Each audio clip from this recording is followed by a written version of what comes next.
Jayadev Galla.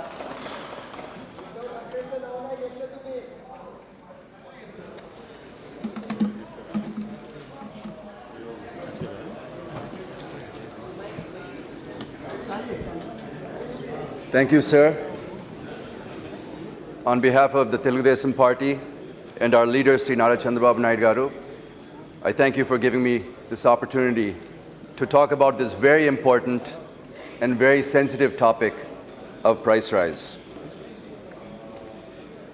It is the government's responsibility to enable the aspirations of more than 1.3 billion people who all dream of only one thing.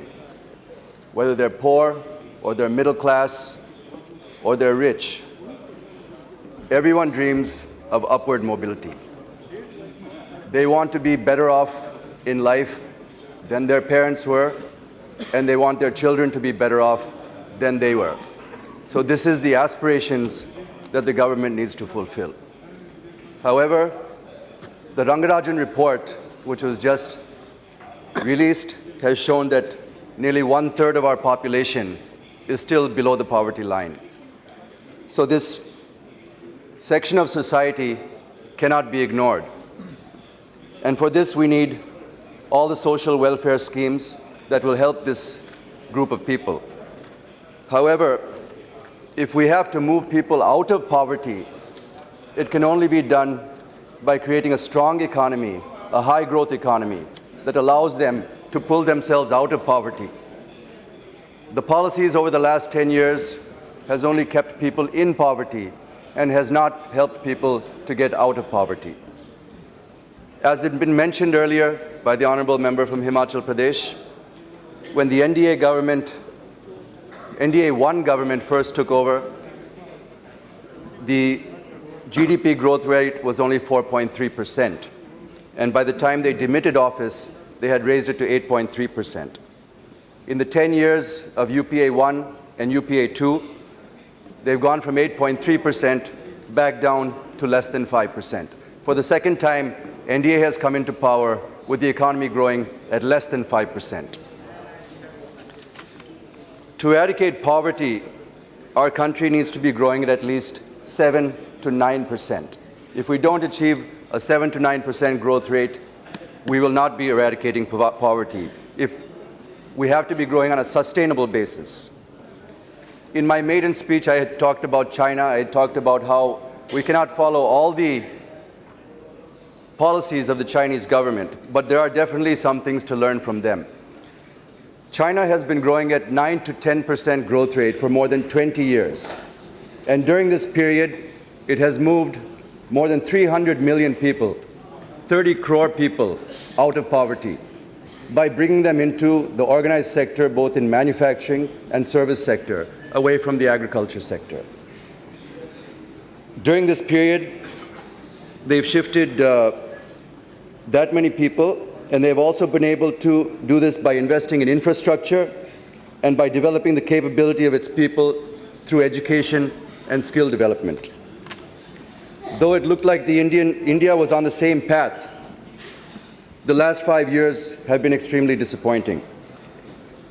UPA-2, for the sake of electoral gains, has focused only on short-term relief measures and has totally ignored the medium and long-term performance of our economy, and therefore is only looking at keeping people in poverty with assistance rather than bringing people out of poverty through economic growth and job creation.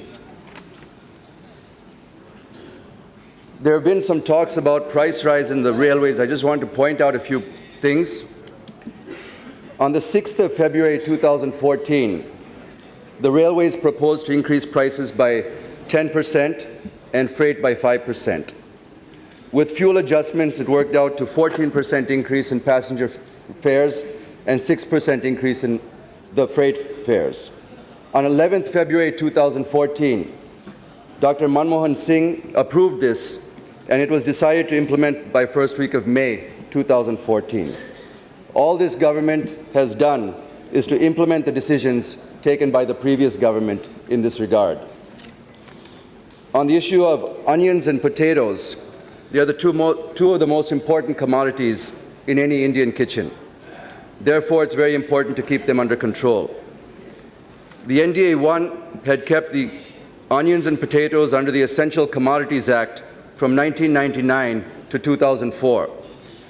The UPA-1, for whatever reason, has removed these from the Essential Commodities Act. Throughout the last 10 years, the Teludesam Party, the BJP, the left, and even UPA allies have been demanding that they be brought back under the Essential Commodities Act, but nothing was done. The result, onions had gone up to nearly 80 to 100 rupees per kg, and potatoes had gone up to nearly 60 to 70 rupees per kg. Immediately after assuming office, this government has brought them back under the Essential Commodities Act, and I'm sure that with this act, the state governments now have a weapon to fight the hoarders and the black marketers. Now nobody can store more than the prescribed quantity of these. When the Teludesam Party was in power between 1994 and 2004, our Chief Minister, Sri Nara Chandrababu Naidu Garu, introduced the concept of Raitu Bazaars, also known as farmers' markets. This allowed the farmers to sell directly to the consumer by removing the middlemen. I think it's time for the whole country to adopt this type of practice as well.